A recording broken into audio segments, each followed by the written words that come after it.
بسم الله الرحمن الرحيم. هل أتاك حديث الغاشية وجوه يومئذ خاشعة عاملة ناصبة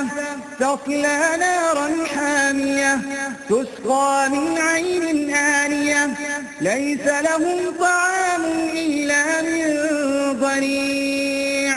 لا يسمن ولا يغني من جوع وجوه يومئذ ناعمة لسعيها راضية في جنة عالية لا تسمع فيها لاغية فيها عين جارية فيها سرر مرفوعة وأكواب موضوعة ونمارق مصفوفة وزرابي مبثوثة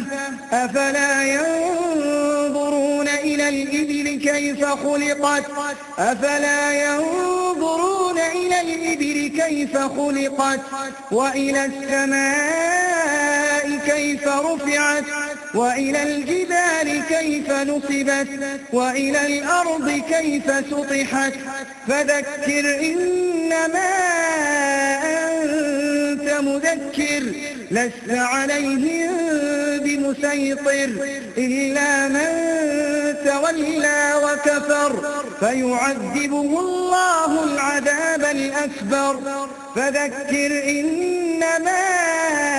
أنت مذكر لست عليهم بمسيطر إلا من تولى وكفر فيعذبه الله العذاب الأكبر إن إلينا إيابهم ثم